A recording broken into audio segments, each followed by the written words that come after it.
L'argent de Émile Zola, partie 3 du livre audio, chapitre 3. La lettre du banquier russe de Constantinople, que Sigismond avait traduite, était une réponse favorable, attendue pour mettre à Paris l'affaire en branle. Et, dès le surlendemain, Saccard, à son réveil, eut l'inspiration qu'il fallait agir ce jour-là même, qu'il devait avoir, d'un coup, avant la nuit, formé le syndicat dont il voulait être sûr, pour placer à l'avance les 50 000 actions de 500 francs de sa société anonyme lancée au capital de 25 millions. En sautant du lit, il venait de trouver enfin le titre de cette société, l'enseigne qu'il cherchait depuis longtemps. Les mots « la Banque universelle » avaient brusquement flambé devant lui, comme en caractères de feu, dans la chambre encore noire. « La Banque universelle » ne cessa-t-il de répéter, tout en s'habillant. « La Banque universelle, c'est simple, c'est grand, ça englobe tout, ça couvre le monde. Oui, oui, excellent, la Banque universelle. » Jusqu'à 9h30, il marcha à travers les vastes pièces, absorbé, ne sachant par où il commencerait sa chasse aux millions dans Paris. 25 millions, cela se trouve encore au tournant d'une rue. Même, c'était l'embarras du choix qui le faisait réfléchir, car il y voulait mettre quelque méthode. Il but une tasse de lait, il ne se fâcha pas lorsque le cocher monta lui expliquer que le cheval n'était pas bien, à la suite d'un refroidissement sans doute, et qu'il serait plus sage de faire venir le vétérinaire. « C'est bon, faites, je prendrai un fiacre. » Mais, sur le trottoir, il fut surpris par le vent aigre qui soufflait. Un brusque retour de l'hiver dans ce mai si doux la veille encore. Il ne pleuvait pourtant pas, de gros nuages jaunes montaient à l'horizon. Et il ne prit pas de fiacre pour se réchauffer en marchant. Il se dit qu'il descendrait d'abord à pied chez Mazot, l'agent de change, rue de la Banque, car l'idée lui était venue de le sonder sur d'Aigremont, le spéculateur bien connu, l'homme heureux de tous les syndicats. Seulement, rue Vivienne, du ciel envahi de nuées livides, une telle giboulée creva, mêlée de grêle, qu'il se réfugia sous une porte cochère. Depuis 1 minute, Saccard était là, à regarder tomber l'averse, lorsque, dominant le roulement de l'eau, une claire sonnerie de pièces d'or lui fit dresser l'oreille. Cela semblait sortir des entrailles de la terre, continu, léger et musical, comme dans un conte des 1001 nuits. Il tourna la tête, se reconnut, vit qu'il se trouvait sous la porte de la maison Kolb, un banquier qui s'occupait surtout d'arbitrage sur l'or, achetant le numéraire dans les États où il était à bas cours, puis le fondant pour vendre les lingots ailleurs, dans les pays où l'or était en hausse. Et, du matin au soir, les jours de fonte, montait du sous-sol ce bruit cristallin des pièces d'or, remuées à la pelle, prises dans des caisses, jetées dans le creuset. Les passants du trottoir en ont les oreilles qui tintent, d'un bout de l'année à l'autre. Maintenant, Saccard souriait complaisamment à cette musique, qui était comme la voix souterraine de ce quartier de la Bourse. Il y vit un heureux présage.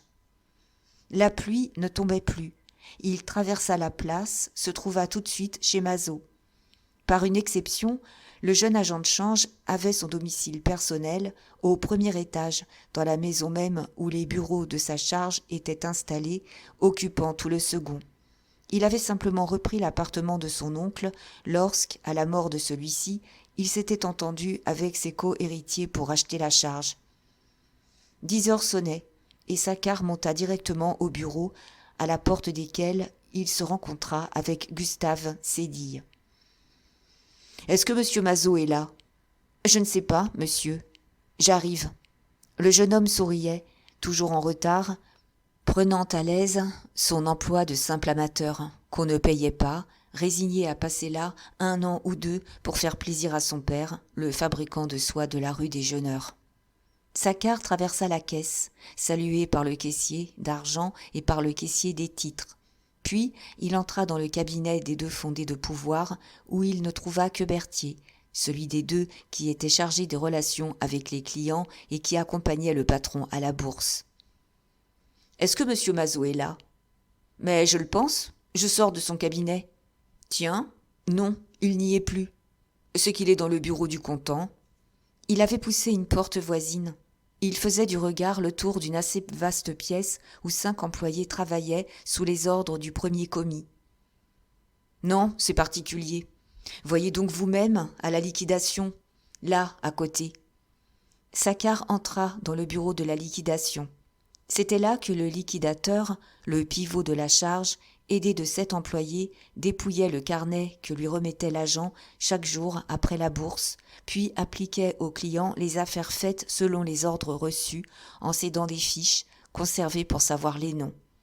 Car le carnet ne porte pas les noms, ne contient que l'indication brève de l'achat ou de la vente. Telle valeur, telle quantité, tel cours, de tel agent. « Est-ce que vous avez vu M. Mazot ?» demanda Saccard. Mais on ne lui répondit même pas. Le liquidateur étant sorti, 3 employés lisaient leur journal, 2 autres regardaient en l'air, tandis que l'entrée de Gustave Sédille venait d'intéresser vivement le petit Fleury qui, le matin, faisait des écritures, échangeait des engagements et qui, l'après-midi, à la bourse, était chargé des télégrammes. Né à Saintes, d'un père employé à l'enregistrement, d'abord commis à Bordeaux chez un banquier, tombé ensuite à Paris chez Mazot, vers la fin du dernier automne, il n'y avait d'autre avenir que d'y doubler peut-être ses appointements en 10 années. Jusque-là, il s'y était bien conduit, régulier, consciencieux. Seulement, depuis 1 mois que Gustave était entré à la charge, il se dérangeait, entraîné par son nouveau camarade, très élégant, très lancé, pourvu d'argent et qui lui avait fait connaître des femmes. Fleury, le visage mangé de barbe, avait là-dessous un nez à passion, une bouche aimable, des yeux tendres, et il en était aux petites parties fines, pas chères, avec mademoiselle Chuchu, une figurante des variétés, une maigre sauterelle du pavé parisien, la fille ensauvée d'une concierge de Montmartre, amusante avec sa figure de papier mâché, où luisaient de grands yeux bruns admirables. Gustave, avant même d'ôter son chapeau, lui contait sa soirée. « Oui, mon cher, j'ai bien cru que Germaine me flanquerait dehors, parce que Jacobi est venu. Mais c'est lui qu'elle a trouvé le moyen de mettre à la porte. Ah, je ne sais comment, par exemple. Et je suis resté. » Tous deux s'étouffèrent de rire. Il s'agissait de Germaine Coeur, une superbe fille de 25 ans, un peu indolente et molle, dans l'opulence de sa gorge, qu'un collègue de Mazot, le juif Jacobi, entretenait au mois. Elle avait toujours été avec des boursiers et toujours au mois, ce qui est commode pour des hommes très occupés, la tête embarrassée de chiffres, payant l'amour comme le reste, sans trouver le temps d'une vraie passion.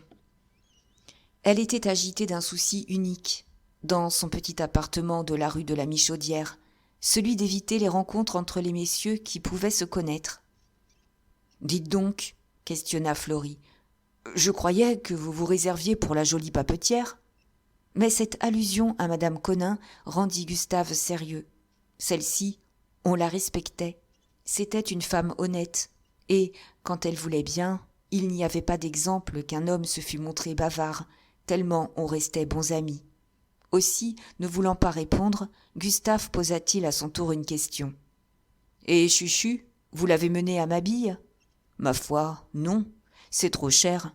Nous sommes rentrés, nous avons fait du thé. » Derrière les jeunes gens, Saccard avait entendu ces noms de femmes, qu'il chuchotait d'une voix rapide. Il eut un sourire. Il s'adressa à Fleury. « Est-ce que vous n'avez pas vu monsieur Mazot ?»« Si, monsieur, il est venu me donner un ordre, et il est redescendu à son appartement. Je crois que son petit garçon est malade. On l'a averti que le docteur était là. Vous devriez sonner chez lui, car il peut très bien sortir sans remonter. » Saccard remercia, se hâta de descendre un étage. Mazot était un des plus jeunes agents de change comblés par le sort, ayant eu cette chance de la mort de son oncle, qui l'avait rendu titulaire d'une des plus fortes charges de Paris, à un âge où l'on apprend encore les affaires. Dans sa petite taille, il était de figure agréable, avec de minces moustaches brunes, des yeux noirs perçants, et il montrait une grande activité, l'intelligence très alerte, elle aussi. On le citait déjà, à la corbeille, pour cette vivacité d'esprit et de corps, si nécessaire dans le métier, et qui, jointe à beaucoup de flair, à une intuition remarquable, allait le mettre au premier rang. sans compter qu'il avait une voix aiguë, des renseignements de bourse étrangère de première main, des relations chez tous les grands banquiers, enfin un arrière-cousin, disait-on, à l'agence Havas. Sa femme, épousée par amour, lui avait apporté 1200 000 francs de dot, une jeune femme charmante dont il avait déjà 2 enfants, une fillette de 3 ans et un petit garçon de 18 mois. Justement, Mazo reconduisait jusqu'au palier le docteur qui le rassurait en riant. « Entrez donc, dit-il à Saccard. C'est vrai, avec ces petits êtres, on s'inquiète tout de suite, on les croit perdus pour le moindre bobo. » Et il l'introduisit ainsi dans le salon où sa femme se trouvait encore, tenant le bébé sur ses genoux, tandis que la petite fille, heureuse de voir sa mère gaie, se haussait pour l'embrasser.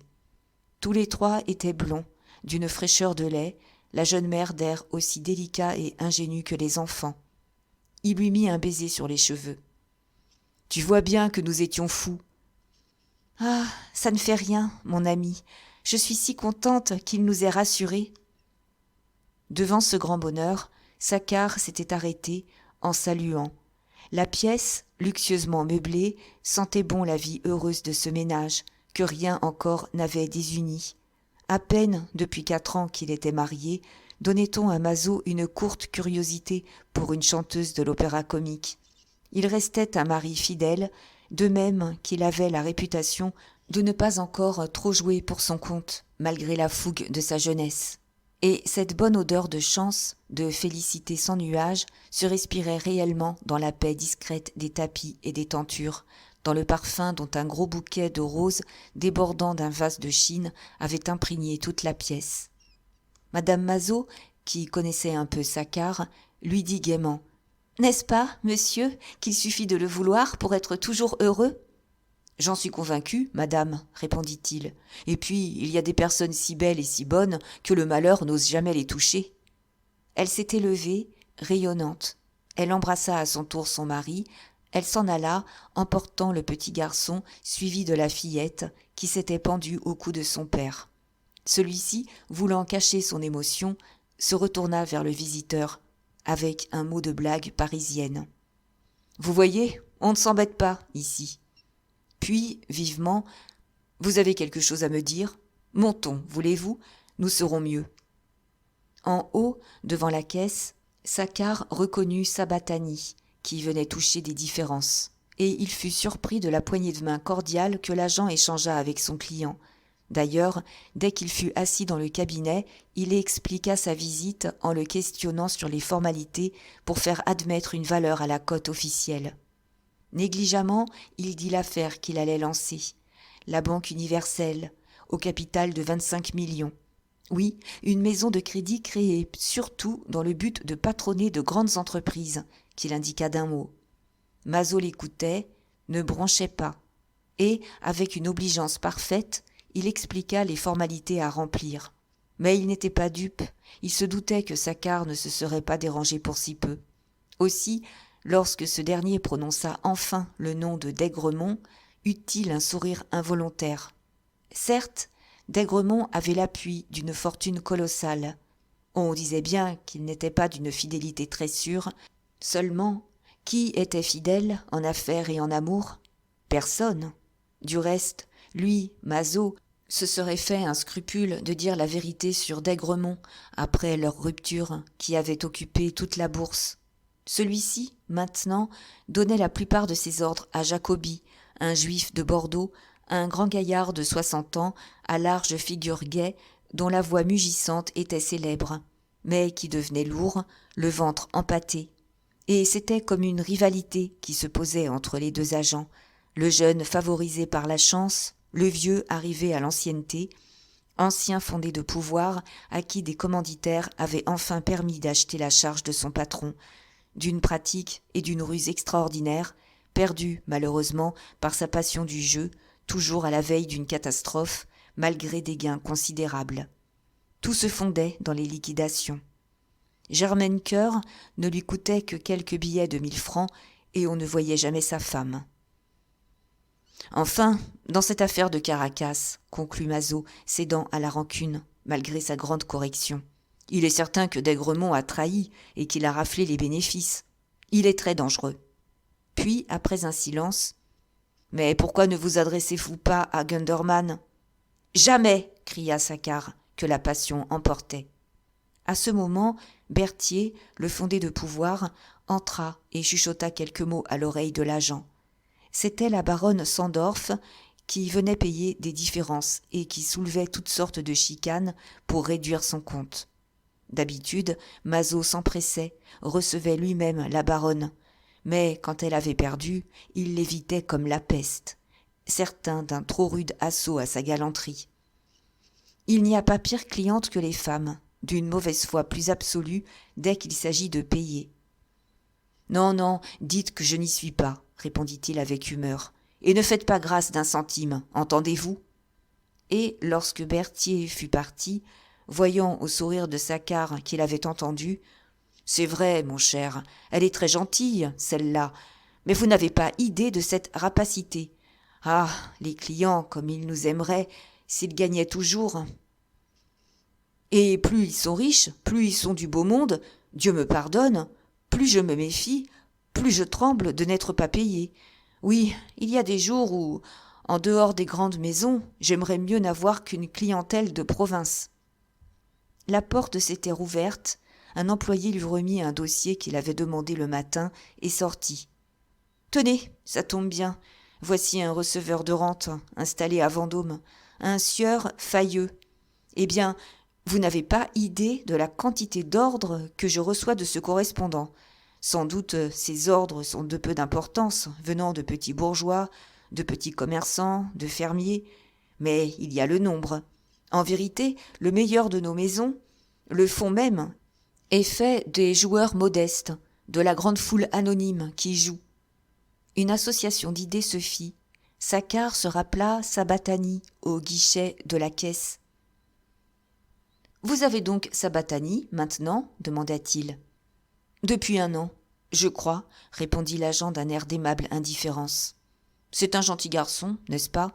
Il a commencé petitement, il est très sage et il fera quelque chose. » Ce qu'il ne disait point, ce dont il ne se souvenait même plus, c'était que Sabatani avait seulement déposé chez lui une couverture de 2000 francs. De là le jeu si modéré du début. Sans doute, comme tant d'autres, le Levantin attendait que la médiocrité de cette garantie fût oubliée, et il donnait des preuves de sagesse, il n'augmentait que graduellement l'importance de ses ordres, en attendant le jour où, culbutant dans une grosse liquidation, il disparaîtrait. Comment montrer de la défiance vis-à-vis d'un charmant garçon dont on est devenu l'ami ?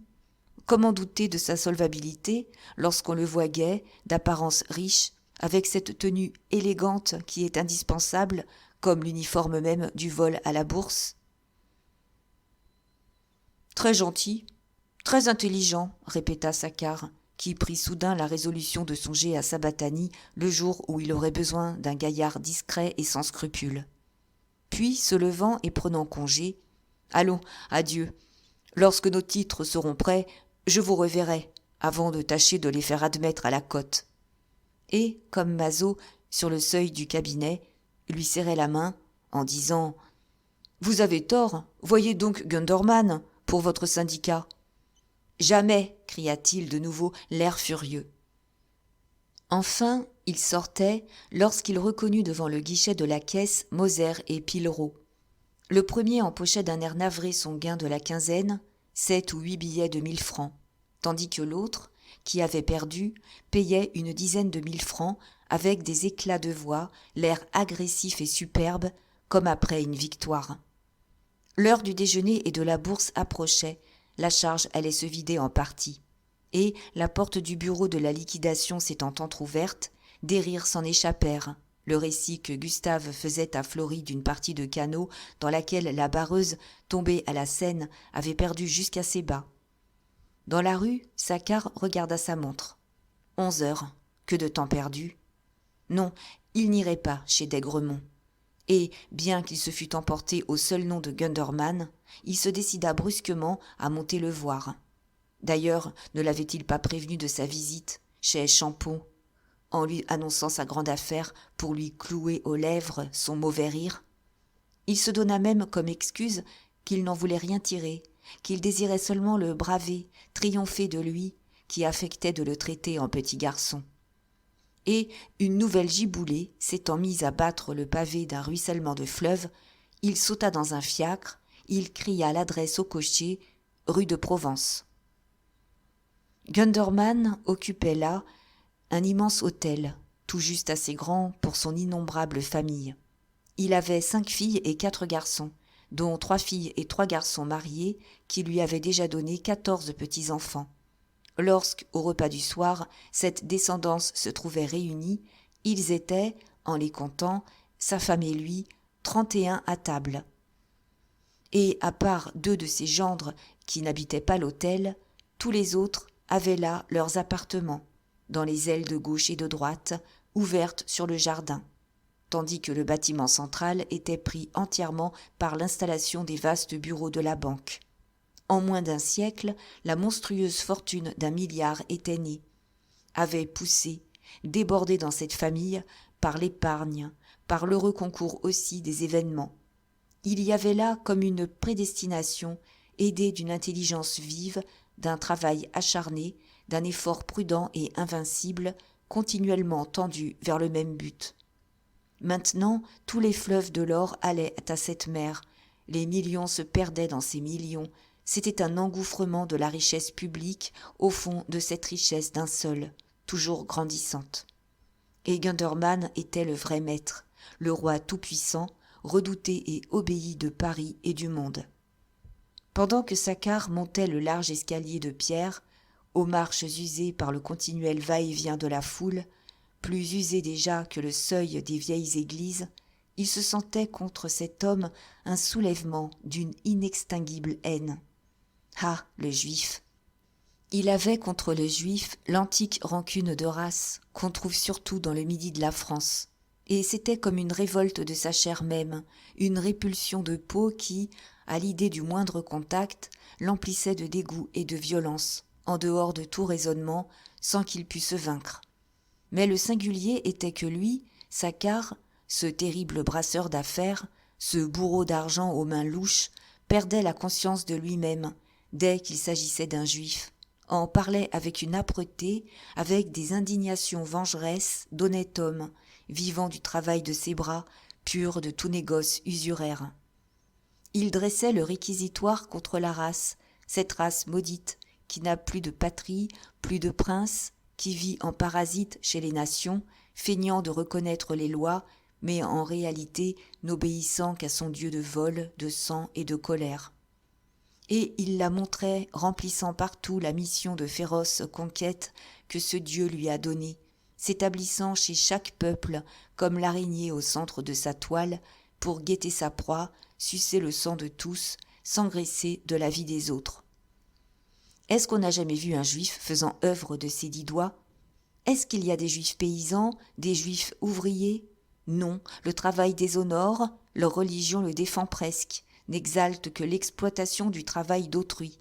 Ah, les gueux ! Saccard semblait pris d'une rage d'autant plus grande qu'il les admirait, qu'il leur enviait leur prodigieuse faculté financière, cette science innée des chiffres, cette aisance naturelle dans les opérations les plus compliquées, ce flair et cette chance qui assurent le triomphe de tout ce qu'ils entreprennent. À ce jeu de voleurs, disait-il, les chrétiens ne sont pas de force, ils finissent toujours par se noyer. Tandis que, prenez un juif, qui ne sache même pas la tenue des livres, jetez-le dans l'eau trouble de quelque affaire véreuse, et il se sauvera, et il emportera tout le gain sur son dos. C'est le don de la race, sa raison d'être à travers les nationalités qui se font et se défont. Et il prophétisait avec emportement la conquête finale de tous les peuples par les Juifs, quand ils auront accaparé la fortune totale du globe, ce qui ne tarderait pas, puisqu'on leur laissait chaque jour étendre librement leur royauté, et qu'on pouvait déjà voir, dans Paris, un Gundermann régner sur un trône plus solide et plus respecté que celui de l'empereur. En haut, au moment d'entrer dans la vaste antichambre, Saccard eut un mouvement de recul, en la voyant pleine de remisiers, de solliciteurs, d'hommes, de femmes, de tout un grouillement tumultueux de foule. Les remisiers, surtout, luttaient à qui arriverait le premier, dans l'espoir improbable d'emporter un ordre. car le grand banquier avait ses agents à lui, mais c'était déjà un honneur, une recommandation que d'être reçu, et chacun d'eux voulait pouvoir s'en vanter. Aussi l'attente n'était-elle jamais longue. Les 2 garçons de bureau ne servaient guère qu'à organiser le défilé, un défilé incessant, un véritable galop par les portes battantes. Et, malgré la foule, Saccard presque tout de suite fut introduit dans le flot. Le cabinet de Gundermann était une immense pièce, dont il n'occupait qu'un petit coin, au fond, près de la dernière fenêtre. Assis devant un simple bureau d'acajou, il se plaçait de façon à tourner le dos à la lumière. Il avait le visage complètement dans l'ombre. Levé dès 5 heures, il était au travail lorsque Paris dormait encore. Et quand, vers 9 heures, la bousculade des appétits se ruait, galopant devant lui, sa journée déjà était faite. Au milieu du cabinet, à des bureaux plus vastes, 2 de ses fils et un de ses gendres l'aidaient. Rarement assis, s'agitant au milieu des allées et venues d'un monde d'employés. Mais c'était là le fonctionnement intérieur de la maison. La rue traversait toute la pièce, n'allait qu'à lui, au maître, dans son coin modeste, tandis que, durant des heures, jusqu'au déjeuner, l'air impassible et morne, il recevait, souvent d'un signe, parfois d'un mot, s'il voulait se montrer très aimable. Dès que Gundermann aperçut Saccard, sa figure s'éclaira d'un faible sourire goguenard. « Ah, c'est vous, mon bon ami. Asseyez-vous donc un instant, si vous avez quelque chose à me dire. Je suis à vous tout à l'heure. » Ensuite, il affecta de l'oublier. Saccard, du reste, ne s'impatientait pas, intéressé par le défilé des remisiers qui, les uns sur les talons des autres, entraient avec le même salut profond, tiraient de leur redingote correcte le même petit carton, leur cotte portant les cours de la bourse, qu'ils présentaient au banquier du même geste suppliant et respectueux. Il en passait 10, il en passait 20.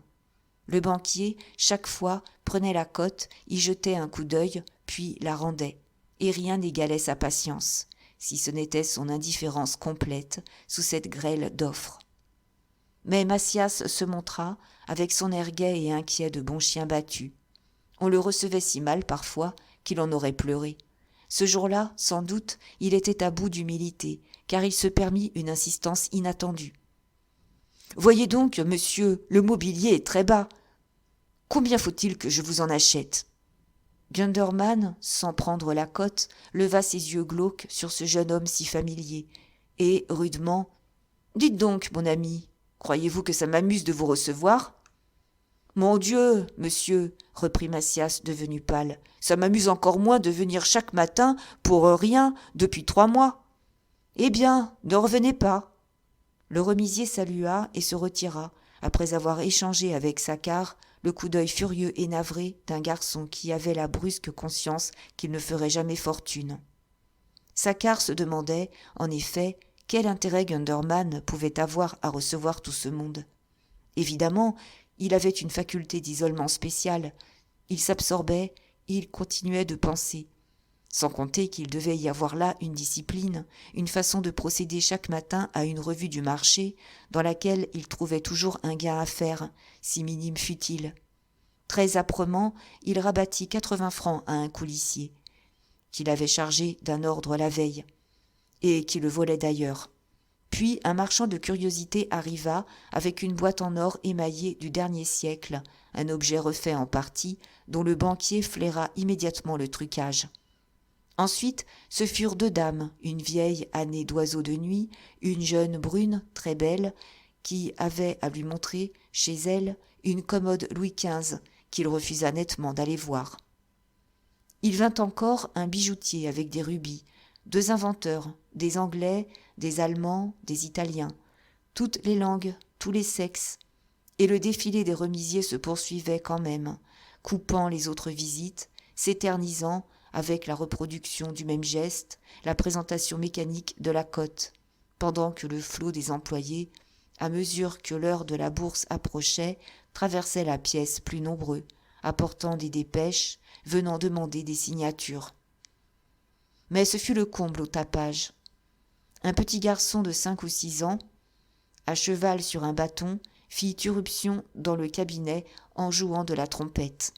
Et, coup sur coup, il vint encore 2 enfants, 2 fillettes, l'une de 3 ans, l'autre de 8, qui assiégèrent le fauteuil du grand-père, lui tirèrent les bras, se pendirent à son cou, ce qu'il laissa faire placidement, les baisant lui-même avec cette passion juive de la famille, de la lignée nombreuse qui fait la force et qu'on défend. Tout d'un coup, il parut se souvenir de Saccard. « Ah, mon bon ami, vous m'excuserez, vous voyez que je n'ai pas une minute à moi.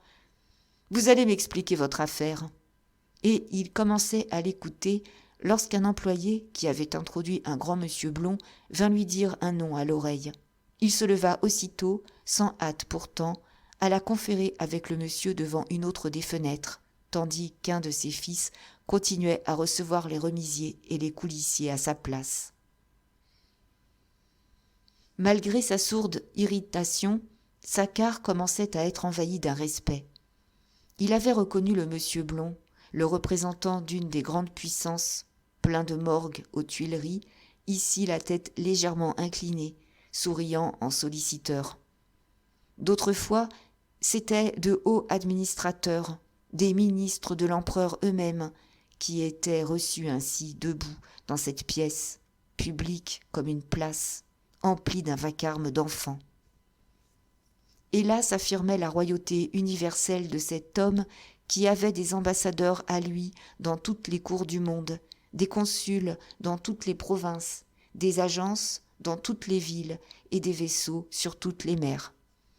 Il n'était point un spéculateur, un capitaine d'aventure, manœuvrant les millions des autres, rêvant, à l'exemple de Saccard, des combats héroïques où il vaincrait, où il gagnerait pour lui un colossal butin grâce à l'aide de l'or mercenaire, engagé sous ses ordres. Il était, comme il le disait avec bonhomie, un simple marchand d'argent, le plus habile, le plus zélé qui pût être. Seulement, pour asseoir sa puissance, il lui fallait bien dominer la bourse. Et c'était ainsi, à chaque liquidation, une nouvelle bataille, où la victoire lui restait infailliblement par la vertu décisive des gros bataillons. Un instant, Saccard, qui le regardait, resta accablé sous cette pensée que tout cet argent qu'il faisait mouvoir était à lui, qu'il avait à lui, dans ses caves, sa marchandise inépuisable dont il trafiquait en commerçant rusé et prudent, en maître absolu, obéi sur un coup d'œil, voulant tout entendre, tout voir, tout faire par lui-même. 1 milliard à soi, ainsi manœuvré, est une force inexpugnable. « Nous n'aurons pas une minute, mon bon ami, » revint dire Gundermann. « Tenez, je vais déjeuner. Passez donc avec moi dans la salle voisine. On nous laissera tranquilles peut-être. » C'était la petite salle à manger de l'hôtel, celle du matin où la famille ne se trouvait jamais au complet. Ce jour-là, il n'était que 19 à table, dont 8 enfants. Le banquier occupait le milieu et il n'avait devant lui qu'un bol de lait. Il resta un instant les yeux fermés, épuisé de fatigue, la face très pâle et contractée, car il souffrait du foie et des reins. Puis, lorsqu'il eut, de ses mains tremblantes, porté le bol à ses lèvres et bu une gorgée, il soupira. « Ah, je suis éreinté aujourd'hui. »« Pourquoi ne vous reposez-vous pas ?» demanda Saccard. Gundermann tourna vers lui des yeux stupéfaits et, naïvement, « Mais je ne peux pas !» En effet, on ne le laissait pas même boire son lait tranquille, car la réception des remisiers avait repris. Le galop, maintenant, traversait la salle à manger, tandis que les personnes de la famille, les hommes, les femmes habitués à cette bousculade, riaient, mangeaient fortement des viandes froides et des pâtisseries, et que les enfants, excités par 2 doigts de vin pur, menaient un vacarme assourdissant. Et Saccard, qui le regardait toujours, s'émerveillait de le voir avaler son lait à lente gorgée, d'un tel effort qu'il semblait ne devoir jamais atteindre le fond du bol. On l'avait mis au régime du lait. Il ne pouvait même plus toucher à une viande ni à un gâteau. Alors, à quoi bon 1 milliard ? Jamais non plus les femmes ne l'avaient tenté. Durant 40 ans, il était resté d'une fidélité stricte à la sienne. Et aujourd'hui, sa sagesse était forcée, irrévocablement définitive. Pourquoi donc se lever dès 5 heures, faire ce métier abominable, s'écraser de cette fatigue immense, mener une vie de galérien que pas un loqueteux n'aurait accepté, la mémoire bourrée de chiffres, le crâne éclatant de tout un monde de préoccupations? Pourquoi cet or inutile ajouté à tant d'or, lorsqu'on ne peut acheter et manger dans la rue une livre de cerises, emmener à une guinguette du bord de l'eau la fille qui passe, jouir de tout ce qui se vend, de la paresse et de la liberté?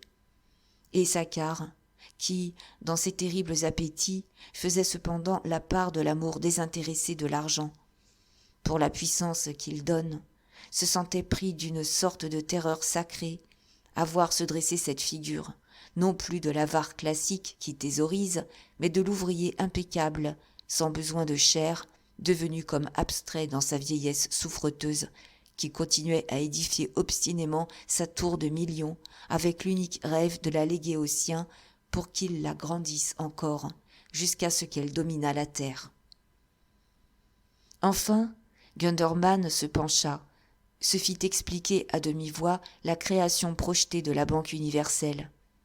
D'ailleurs, Saccard fut sobre de détails, ne fit qu'une allusion au projet du portefeuille d'Amelin, ayant senti, dès les premiers mots, que le banquier cherchait à le confesser, résolu d'avance à les conduire ensuite.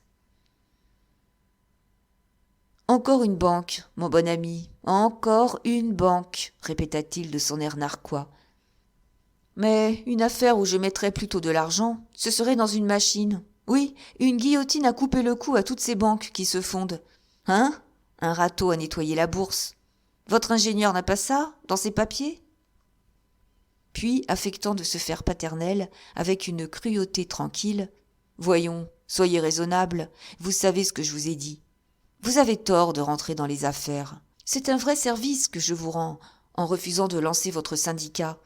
Infailliblement, vous ferez la culbute. C'est mathématique, ça. Car vous êtes beaucoup trop passionné, vous avez trop d'imagination.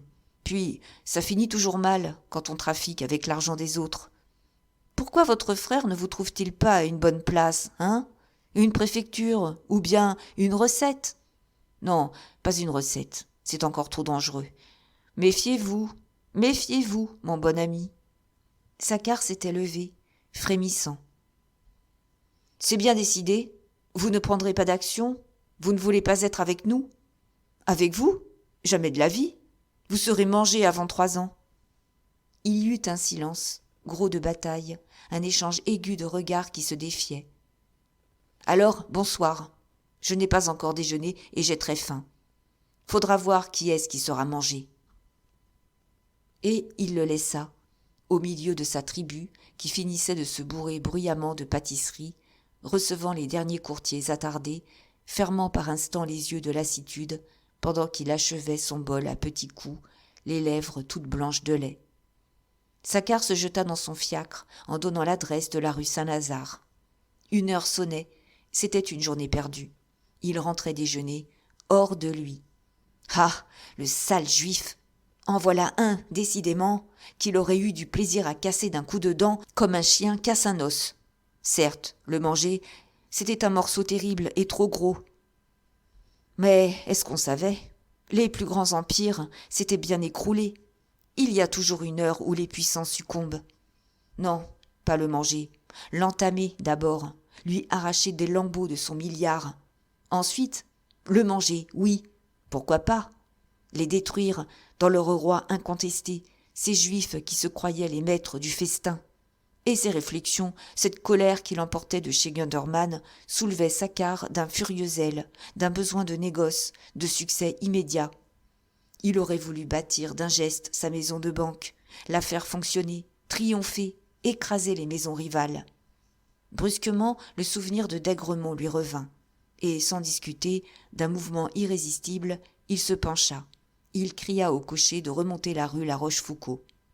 S'il voulait voir d'Aigremont, il devait se hâter, quitte à déjeuner plus tard, car il savait que celui-ci sortait vers 1 heure. Sans doute, ce chrétien-là valait 2 juifs, et il passait pour un ogre dévorateur des jeunes affaires qu'on mettait en garde chez lui. Mais, à cette minute, Saccard aurait traité avec Cartouche pour la conquête, même à la condition de partager. Plus tard, on verrait bien, il serait le plus fort. Cependant, le fiacre, qui montait avec peine la rue de Côte de la Rue, s'arrêta devant la haute porte monumentale d'un des derniers grands hôtels de ce quartier qui en a compté de fort beaux.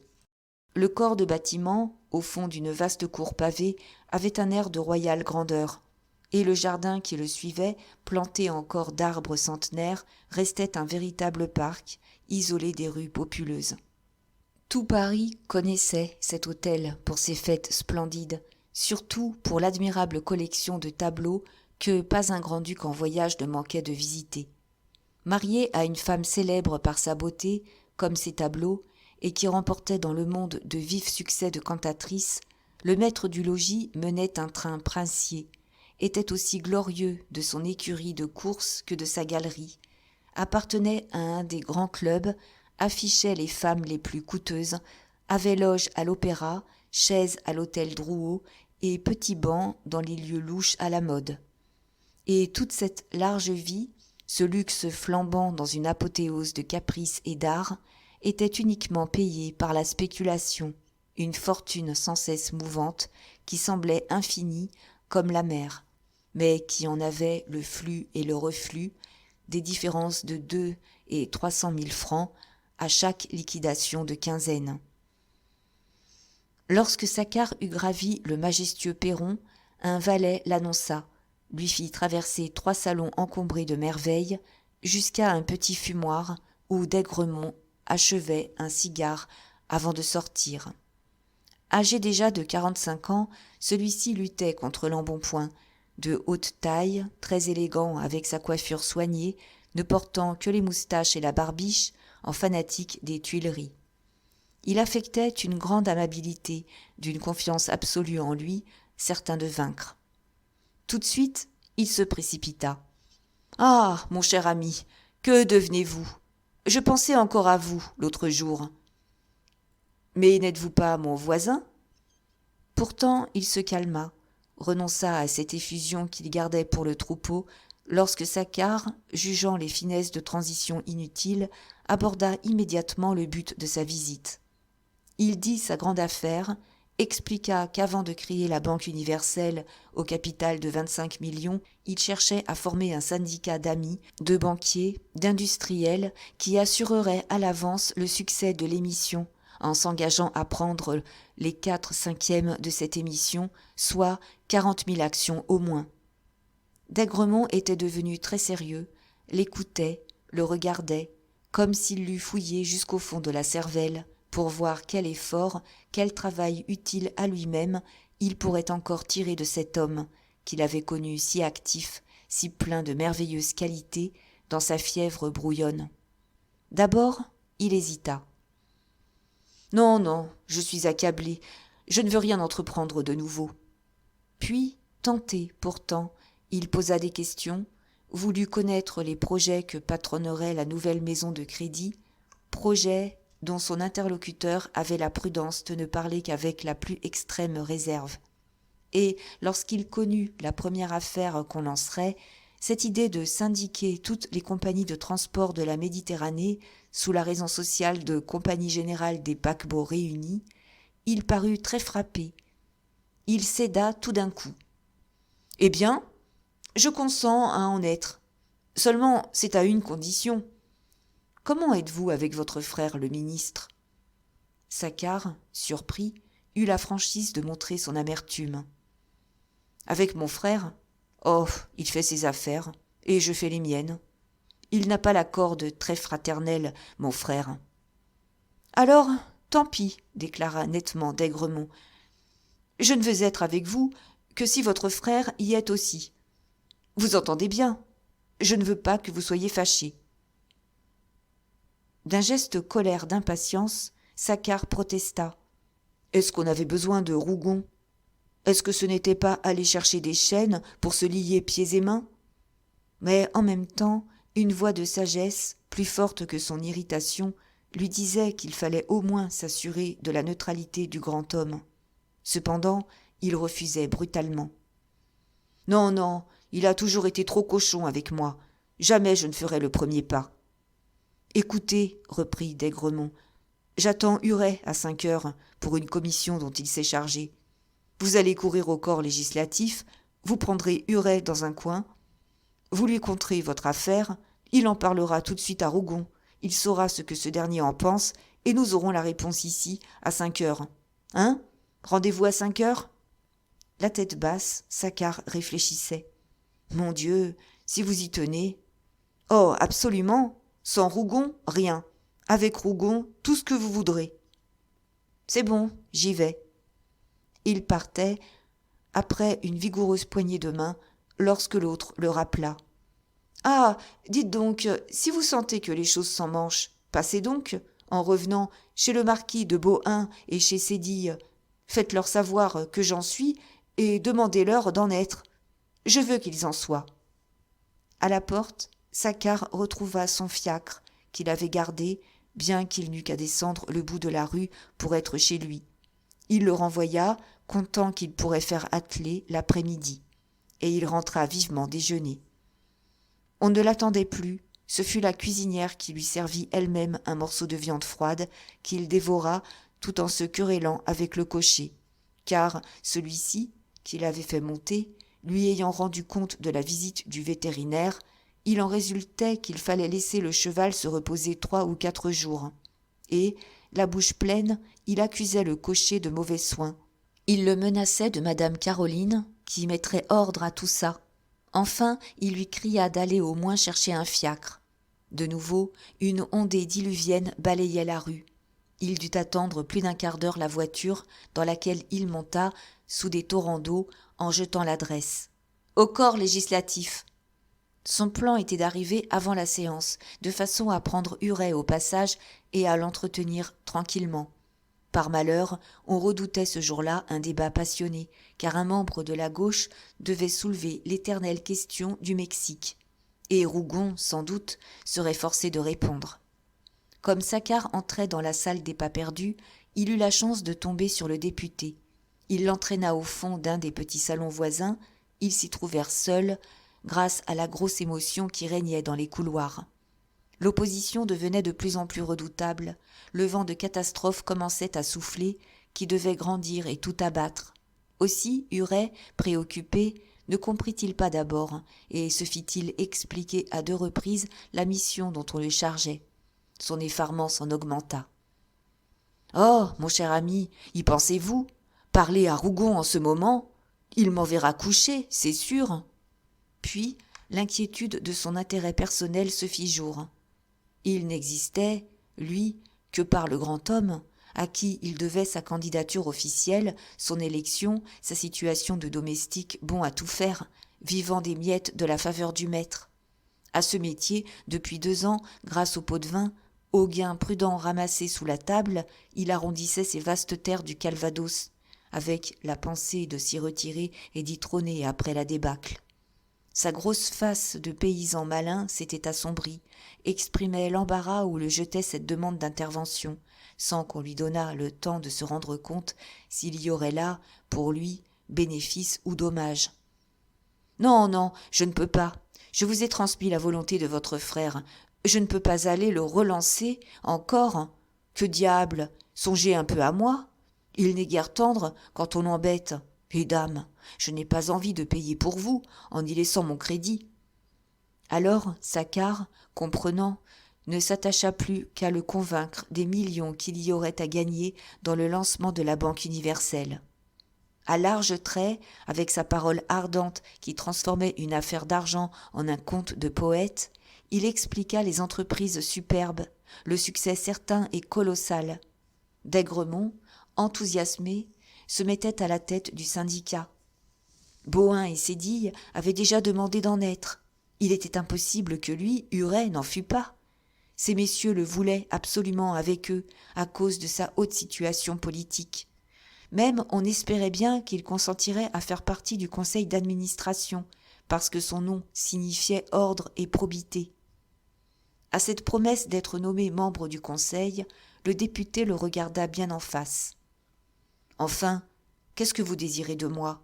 Quelle réponse voulez-vous que je tire de Rougon ?»« Mon Dieu, reprit Saccard, moi, je me serais passé volontiers de mon frère. Mais c'est d'Aigremont qui exige que je me réconcilie. Peut-être a-t-il raison. Alors, je crois que vous devez simplement parler de notre affaire au terrible homme et obtenir sinon qu'il nous aide, du moins qu'il ne soit pas contre nous. » Huret, les yeux à demi fermés, ne se décidait toujours pas. « Voilà, si vous apportez un mot gentil, rien qu'un mot gentil, entendez-vous, d'Aigremont s'en contentera, et nous bâclons ce soir la chose à nous trois. »« Eh bien, je vas essayer, » déclara brusquement le député, en affectant une rondeur paysanne. « Mais il faut que ce soit pour vous, car il n'est pas commode. Oh non, surtout quand la gauche le taquine. À 5 heures, à 5 heures. » Saccard resta près d'une heure encore, très inquiet des bruits de lutte qui couraient.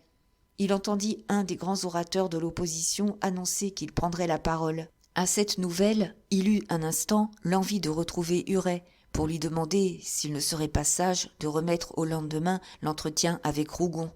Puis, fataliste, croyant à la chance, il trembla de tout compromettre, s'il changeait ce qui était arrêté. Peut-être, dans la bousculade, son frère lâcherait-il plus facilement le mot attendu ? Et, pour laisser aller les choses, il partit.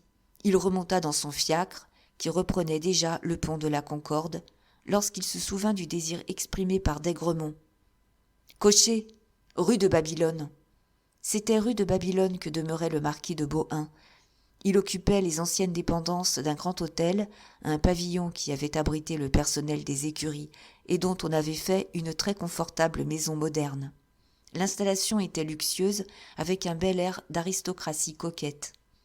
On ne voyait, du reste, jamais sa femme, souffrante, disait-il, retenue dans son appartement par des infirmités. Cependant, la maison, les meubles étaient à elle. Il logeait en garni chez elle, n'ayant à lui que ses effets, une malle qu'il aurait pu emporter sur un fiacre, séparé de biens depuis qu'il vivait du jeu. Dans 2 catastrophes déjà, il avait refusé nettement de payer ses différences, et le syndic, après s'être rendu compte de la situation, ne s'était pas même donné la peine de lui envoyer du papier timbré. On passait l'éponge simplement. Il empochait tant qu'il gagnait, puis, dès qu'il perdait, il ne payait pas. On le savait, et on s'y résignait. Il avait un nom illustre, il était extrêmement décoratif dans les conseils d'administration. Aussi, les jeunes compagnies, en quête d'enseignes dorées, se le disputaient-elles. Jamais il ne chômait. À la Bourse, il avait sa chaise du côté de la rue Notre-Dame-des-Victoires, le côté de la spéculation riche qui affectait de se désintéresser des petits bruits du jour. On le respectait, on le consultait beaucoup. Souvent, il avait influencé le marché. Enfin, tout un personnage. Saccard, qui le connaissait bien, fut quand même impressionné par la réception hautement polie de ce beau vieillard de 60 ans, à la tête très petite posée sur un corps de colosse, la face blême, encadrée d'une perruque brune, du plus grand air. « Monsieur le marquis, je viens en véritable solliciteur. » Il dit le motif de la visite, sans entrer d'abord dans les détails. D'ailleurs, dès les premiers mots, le marquis l'arrêta. « Non, non, tout mon temps est pris. J'ai en ce moment 10 propositions que je dois refuser. » Puis, comme Saccard souriant ajoutait, « C'est d'Aigremont qui m'envoie. Il a songé à vous. » Il s'écria aussitôt, « Ah, vous avez d'Aigremont là-dedans ? Bon, si d'Aigremont en est, j'en suis. Comptez sur moi. » Et le visiteur ayant alors voulu lui fournir au moins quelques renseignements pour lui apprendre dans quelle sorte d'affaires il allait entrer, il lui ferma la bouche avec la désinvolture aimable d'un grand seigneur qui ne descend pas à ces détails et qui a une confiance naturelle dans la probité des gens. « Je vous en prie, n'ajoutez pas un mot, je ne veux pas savoir. Vous avez besoin de mon nom, je vous le prête, et j'en suis très heureux, voilà tout. Dites seulement à d'Aigremont qu'il arrange ça comme il lui plaira. » En remontant dans son fiacre, Saccard, égayé, riait d'un rire intérieur. « Il nous coûtera cher, pensait-il. Mais il est vraiment très bien. » Puis, à voix haute, « Cocher, rue des Jeûneurs. » La maison Sédille avait là ses magasins et ses bureaux. tenant au fond d'une cour tout un vaste rez-de-chaussée. Après 30 ans de travail, Sédille, qui était de Lyon et qui avait gardé là-bas des ateliers, venait enfin de faire de son commerce de soie un des mieux connus et des plus solides de Paris, lorsque la passion du jeu, à la suite d'un incident de hasard, s'était déclarée et propagée en lui avec la violence destructive d'un incendie. 2 gains considérables, coup sur coup, l'avaient affolé. À quoi bon donner 30 ans de sa vie pour gagner un pauvre million lorsqu'en 1 heure, par une simple opération de bourse, on peut le mettre dans sa poche ? Dès lors, il s'était désintéressé peu à peu de sa maison qui marchait par la force acquise. Il ne vivait plus que dans l'espoir d'un coup d'agio triomphant. Et, comme la déveine était venue, persistante, il engloutissait là tous les bénéfices de son commerce. À cette fièvre, le pis est qu'on se dégoûte du gain légitime, qu'on finit même par perdre la notion exacte de l'argent. Et la ruine était fatalement au bout, si les ateliers de Lyon rapportaient 200 000 francs lorsque le jeu en emportait 300 000. Saccard trouva Sédille agité, inquiet, car celui-ci était un joueur sans flegme, sans philosophie. Il vivait dans le remords, toujours espérant, toujours abattu, malade d'incertitude, et cela parce qu'il restait honnête au fond.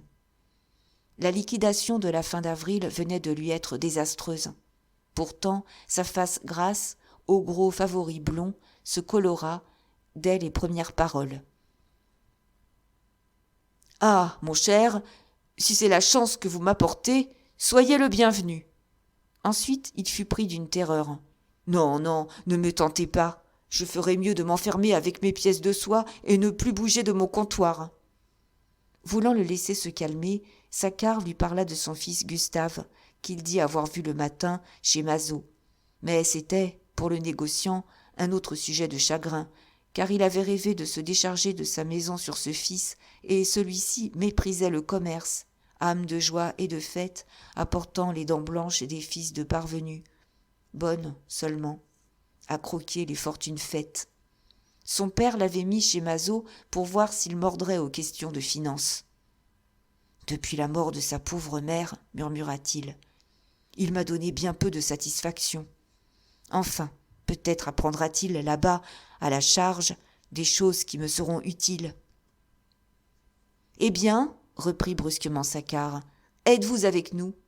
D'Aigremont m'a dit de venir vous dire qu'il en était. » Sédille leva au ciel des bras tremblants, et, la voix altérée de désir et de crainte, « Mais oui, j'en suis. Vous savez bien que je ne peux pas faire autrement que d'en être. Si je refusais et que votre affaire marchât, j'en serais malade de regret. Dites à d'Aigremont que j'en suis. » Lorsque Saccard se retrouva dans la rue, il tira sa montre et vit qu'il était à peine 4 heures. Le temps qu'il avait devant lui, l'envie qu'il éprouvait de marcher un peu, lui firent lâcher son fiacre. Il s'en repentit presque tout de suite, car il n'était pas au boulevard qu'une nouvelle averse, un déluge mêlé de grêle, le força de nouveau à se réfugier sous une porte. Quel chien de temps, lorsqu'on avait Paris à battre! Après avoir regardé l'eau tomber pendant un quart d'heure, l'impatience le prit. Il héla une voiture vide qui passait. C'était une Victoria. Il eut beau ramener sur ses jambes le tablier de cuir, il arriva trempé rue La Rochefoucauld, et en avance d'une grande demi-heure. Dans le fumoir, où le valet le laissa, en disant que monsieur n'était pas rentré encore, Saccard marcha à petits pas, regardant les tableaux. Mais une voix de femme superbe, un contralto d'une puissance mélancolique et profonde, s'étant élevée dans le silence de l'hôtel, il s'approcha de la fenêtre restée ouverte pour écouter. C'était madame qui répétait, au piano, un morceau qu'elle devait sans doute chanter le soir dans quelque salon. Puis, bercé par cette musique, il en vint à songer aux histoires extraordinaires que l'on contait de d'Aigremont. L'histoire de l'adamantine, surtout, cet emprunt de 50 millions dont il avait gardé en main le stock entier, le faisant vendre et revendre 5 fois par des courtiers à lui, jusqu'à ce qu'il eût créé un marché, établi un prix, puis la vente sérieuse, la dégringolade fatale de 300 francs à 15 francs, les bénéfices énormes sur tout un petit monde de naïfs, ruinés du coup. Ah, il était fort, un terrible monsieur.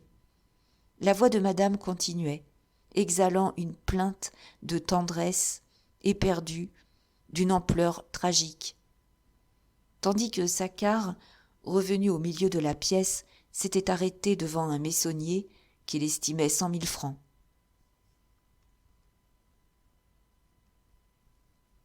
Mais quelqu'un entra, et il fut surpris de reconnaître Huret. « Comment ? C'est déjà vous ? Il n'est pas 5 heures. La séance est donc finie ? » ?»« Ah oui, finie. » Il se chamaille. Et il expliqua que, le député de l'opposition parlant toujours, Rougon, certainement, ne pourrait répondre que le lendemain. Alors, quand il avait vu ça, il s'était risqué à relancer le ministre, pendant une courte suspension de séance entre deux portes. « Eh bien, demanda Saccard nerveusement, qu'a-t-il dit, mon illustre frère ?» Huret ne répondit pas tout de suite. « Oh, il était d'une humeur de dogue. Je vous avoue que je comptais sur l'exaspération où je le voyais, espérant bien qu'il allait simplement m'envoyer promener. Donc je lui ai lâché votre affaire, je lui ai dit que vous ne vouliez rien entreprendre sans son approbation. Et alors, il m'a saisi par les 2 bras, il m'a secoué en me criant dans la figure qu'il aille se faire pendre. Et il m'a planté là. » Saccard, devenu blême, eut un rire forcé. « C'est gentil. »« Dame, oui, c'est gentil, » reprit le député d'un ton convaincu. « Je n'en demandais pas tant. Avec ça, nous pouvons marcher. » Et, comme il entendit, dans le salon voisin, le pas de d'Aigremont qui rentrait, il ajouta tout bas. « Laissez-moi faire. » Évidemment, Huret avait la plus grande envie de voir se fonder la Banque universelle et d'en être. Sans doute, il s'était déjà rendu compte du rôle qu'il y pourrait jouer. Aussi, dès qu'il eut serré la main de d'Aigremont, prit-il un visage rayonnant en agitant un bras en l'air. « Victoire !» cria-t-il. « Victoire !»« Ah, vraiment ? Contez-moi donc ça. Mon Dieu, le grand homme a été ce qu'il devait être. Il m'a répondu « Que mon frère réussisse !» Du coup, d'Aigremont se pâma, trouva le mot charmant. « Qu'il réussisse !» Ça contenait tout. Qu'il ne fasse pas la bêtise de ne pas réussir, ou je le lâche. Mais qu'il réussisse, je l'aiderai. Exquis, en vérité. « Eh, mon cher Saccard, nous réussirons, soyez tranquille. Nous allons faire tout ce qu'il faudra pour ça. » Puis, comme les 3 hommes s'étaient assis, afin d'arrêter les points principaux, d'Aigremont se releva et alla fermer la fenêtre, car la voix de madame, peu à peu enflée, jetait un sanglot d'une désespérance infinie qui les empêchait de s'entendre.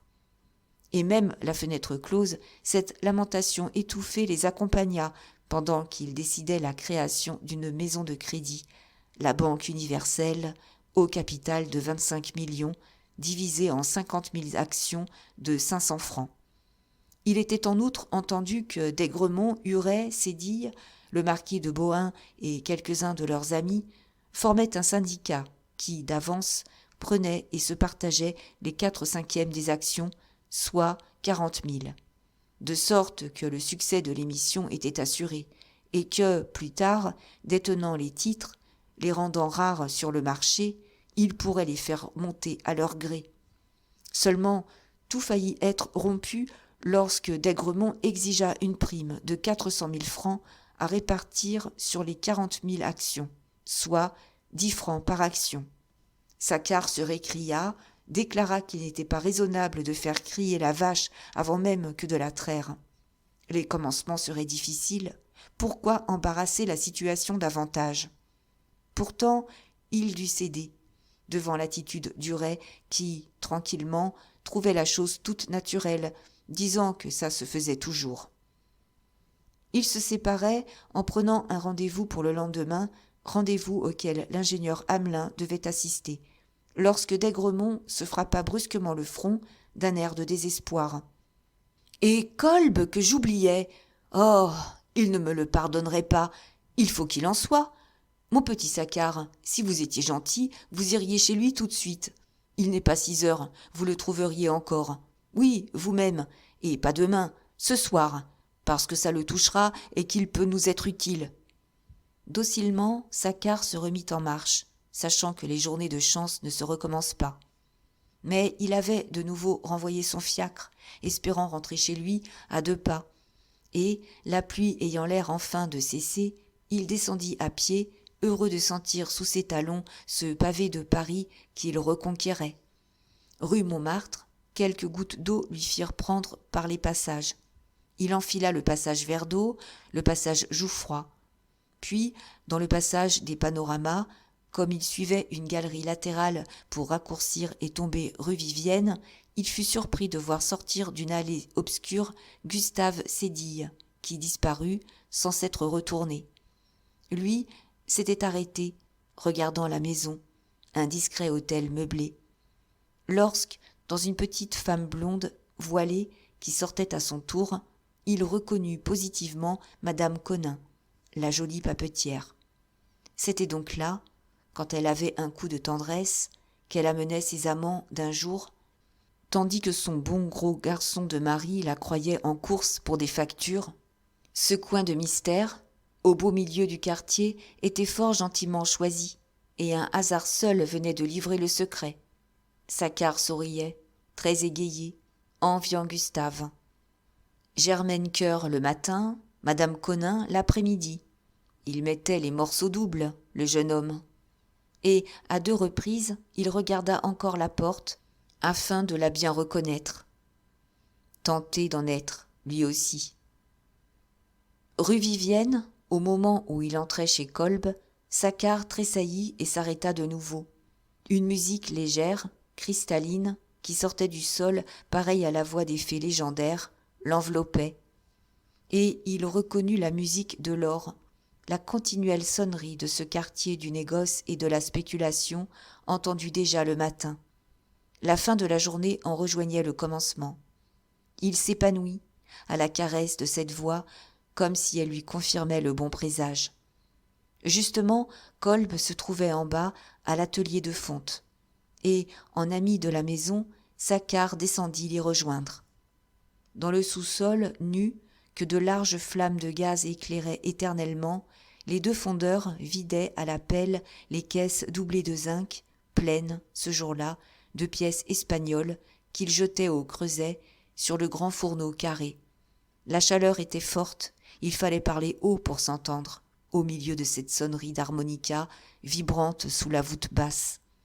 Des lingots fondus, des pavés d'or, d'un éclat vif de métal neuf, s'alignaient le long de la table du chimiste essayeur, qui en arrêtait les titres.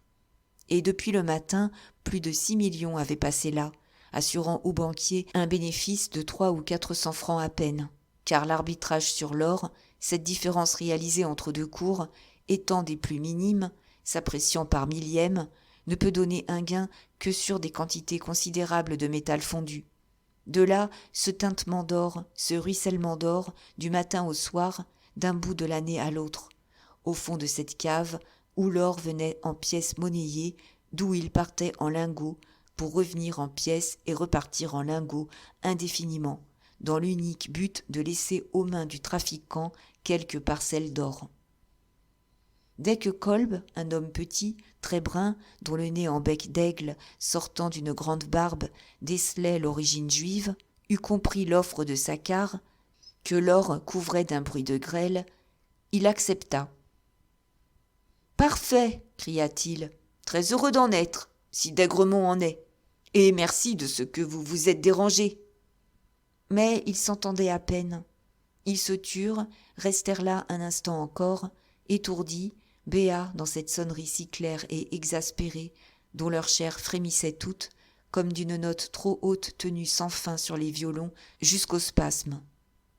Dehors, malgré le beau temps revenu, une limpide soirée de mai, Saccard, brisé de fatigue, reprit un fiacre pour rentrer. Une rude journée, mais bien remplie.